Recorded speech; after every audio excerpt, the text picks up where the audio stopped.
नमस्कार। आज हम एक बहुत ही दिलचस्प रिसर्च रिपोर्ट को समझने वाले हैं जो कुछ भारतीय कंपनियों की शानदार सफलता के पीछे के राज खोलती है। ये वो कंपनियां हैं जिन्होंने निवेशकों के पैसे को दुगना ही नहीं, अरे दुगना क्या, कई गुना कर दिया। तो चलिए सीधे कहानी पर आते हैं। एक दौर था 2021 से 2025 के बीच का। सोचिए, पूरी दुनिया के बाजार हिले हुए थे। महंगाई, जियोपॉलिटिकल टेंशन, सब कुछ एक साथ। लेकिन ठीक उसी वक्त हमारे देश में, भारत में, एक बिल्कुल अलग ही कहानी लिखी जा रही थी। यहां कुछ कंपनियां न सिर्फ उस तूफान में डटी रहीं, बल्कि उन्होंने कुछ ऐसा कर दिखाया जो लगभग नामुमकिन सा लग रहा था। और जब मैं नामुमकिन कह रहा हूं तो मेरा मतलब है 800% से भी ज्यादा का रिटर्न। आप सोच सकते हैं, एक तरफ दुनिया भर के इन्वेस्टर्स अपना पैसा बचाने में लगे थे और दूसरी तरफ ये इंडियन कंपनियां अपने इन्वेस्टर्स को मालामाल कर रही थीं। तो दिमाग में सबसे पहला और सबसे बड़ा सवाल यही आता है कि भाई ऐसा क्या किया इन्होंने? क्या ये सिर्फ किस्मत का खेल था या इसके पीछे कोई बहुत गहरी रणनीति और कुछ बड़े बदलाव काम कर रहे थे? आज हम इसी रहस्य से पर्दा उठाएंगे, उन सीक्रेट्स को जानेंगे जिन्होंने इस कामयाबी को मुमकिन बनाया। तो देखिए, सबसे पहली और जरूरी बात यह है कि ये कोई लॉटरी नहीं थी। ये सफलता तीन बहुत ही पावरफुल, पूरी इकोनॉमी को चलाने वाले ट्रेंड्स, या कह लीजिए कि ग्रोथ के इंजन्स की वजह से आई। चलिए समझते हैं कि ये कौन से इंजन थे। रिपोर्ट कहती है कि सफलता के पीछे ये तीन इंजन थे। पहला, डिफेंस सेक्टर का सुपर साइकिल, मतलब सरकार का मेक इन इंडिया पर जबरदस्त फोकस। दूसरा, कंजम्पशन बाइफर्केशन, यानी लोग या तो बहुत सस्ता सामान खरीद रहे थे या फिर बहुत प्रीमियम, बीच वाला मार्केट लगभग खाली था।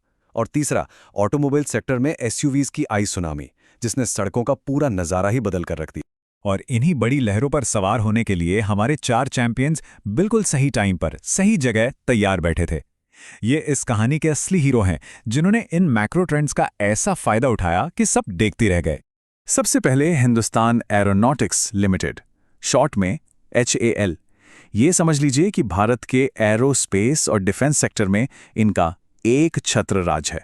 फिर आते हैं भारत इलेक्ट्रॉनिक्स लिमिटेड यानी BEL। अगर HAL हमारे डिफेंस सिस्टम का शरीर है तो BEL उसका दिमाग है। सारे हाईटेक इलेक्ट्रॉनिक्स यहीं से आते हैं। तीसरे नंबर पर हैं ट्रेंट लिमिटेड। ये रिटेल की दुनिया के वो खिलाड़ी हैं जिन्होंने भारत के वैल्यू फैशन और प्रीमियम फैशन दोनों ही बाजारों को जीत लिया है। और आखिर में Mahindra and Mahindra M&M, SUVs की जो सुनामी आई ना, ये उसी के सबसे बड़े सर्फर बनकर उभरे। अच्छा, तो अब हम इन चैंपियंस से मिल चुके हैं, तो चलिए अब जरा इन कंपनियों की बॉनेट के नीचे झांककर देखते हैं और उन आंकड़ों और स्ट्रैटेजीज को समझते हैं जो इनकी सफलता की गवाही देते हैं। यहाँ एक बहुत ही मजेदार बात है। HAL और BEL की कहानी का सबसे बड़ा हीरो कौन है पता है? सरकार की नीतियां। सरकार ने कहा आत्मनिर्भर भारत। इसका सीधा सीधा मतलब था कि डिफेंस के लिए विदेशों से खरीदारी कम होगी और देश में बने सामान को प्राथमिकता मिलेगी। विदेशी कंपनियों का पत्ता कट और इन दोनों के लिए एक प्रोटेक्टेड मोनोपोलिस्टिक मार्केट तैयार हो गया। और उस सरकारी पॉलिसी का असर जरा ये आंकड़े देखिए। HAL के पास 1,20,000 करोड़ से ज्यादा के ऑर्डर्स हैं, मतलब अगले 3.5 साल तक कंपनी के पास काम ही काम है, सोचने की फुर्सत नहीं है। और BEL, उनके पास भी लगभग 3 साल का काम पहले से ही लाइन में लगा है। ये किसी भी कंपनी के लिए एक ड्रीम सिचुएशन है। अब बात करते हैं ट्रेंड के और उनके जादू ज़ुडियो की। देखिए, पुराना रिटेल क्या करता था? महंगा माल लाओ, सीजन का इंतजार करो, नहीं बिका तो डिस्काउंट में निकालो, मतलब रिस्क ही रिस्क। ज़ुडियो ने गेम ही पलट दिया। उन्होंने कहा हम 999 रुपए से कम में फैशन देंगे जो इतनी तेजी से बिकेगा कि हमें स्टॉक रखने की टेंशन ही नहीं होगी। Minimum risk, maximum cash flow. और M&M की कहानी तो ये चार्ट खुद ब खुद कह रहा है। देखिए, भारत की सड़कों का नया राजा कौन है? एसयूवीज। आधे से ज्यादा मार्केट पर इनका कब्जा है। हैचबैक और सेडान जैसी गाड़ियां तो अब रेस में काफी पीछे छूट गई हैं। और M&M ने इसी लहर पर अपनी गाड़ी दौड़ा दी। M&M ने सिर्फ एक घोड़े पे दाव नहीं लगाया, उनकी स्ट्रैटेजी बड़ी जबरदस्त थी। एक तरफ प्रीमियम एसयूवीज बेचकर उन्होंने भारी मुनाफा कमाया, दूसरी तरफ उनका ट्रैक्टर डिवीजन लगातार कैश जनरेट करता रहा। साथ ही बॉर्न इलेक्ट्रिक के साथ EV के लिए भी तैयारी कर ली। और सबसे जरूरी बात, वो सिर्फ उन्हीं बिजनेस में पैसा लगाते थे जहां 18% से ज्यादा रिटर्न मिले। तो ये तो हो गई पास्ट की परफॉर्मेंस की बात, लेकिन असली सवाल तो ये है कि आगे क्या? इन कंपनियों का भविष्य कैसा है? रिपोर्ट इस बारे में क्या कहती है? चलिए देखते हैं। अच्छा, ये वाला पॉइंट बहुत जरूरी है, इसे ध्यान से समझिए। खेल अब बदल चुका है।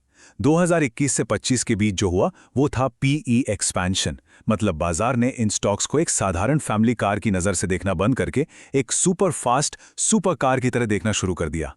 तो जाहिर है उनकी कीमत, उनका वैल्यूएशन आसमान छू गया। लेकिन अब वो री-रेटिंग हो चुकी है। अब गाड़ी की कीमत तभी बढ़ेगी जब उसका इंजन यानी कंपनी की असली कमाई ज़्यादा पावरफुल होगी। तो इस नए खेल के हिसाब से रिपोर्ट का फाइनल स्कोर कार्ड क्या कहता है? देखिए, HAL का वैल्यूएशन ठीक ठाक है, प्रीमियम कह सकते हैं। M&M भी वाजिब दाम पर है, लेकिन BEL को महंगा माना गया है। और ट्रेंट, भाई वो तो बहुत ही महंगा है। मतलब बाजार ये मानकर चल रहा है कि ये कंपनियां कभी कुछ गलत कर ही नहीं सकती, जो कि एक रिस्की सोच है। तो इन वैल्यूएशंस को देखते हुए रिपोर्ट एक बैलेंस्ड पोर्टफोलियो का सुझाव देती है।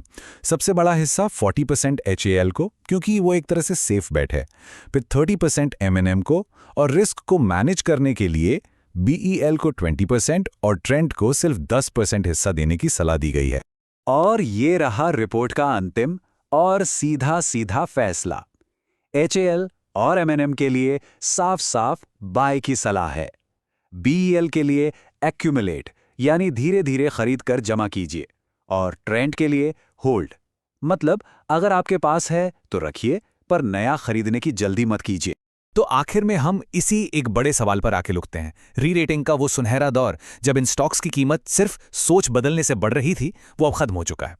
अब सवाल ये है कि क्या भविष्य में सिर्फ कंपनी की कमाई में बढ़ोतरी ही अगली बड़ी छलांग लगाने के लिए काफी होगी? यही इन सुपरस्टार्स के लिए सबसे बड़ा इम्तिहान है।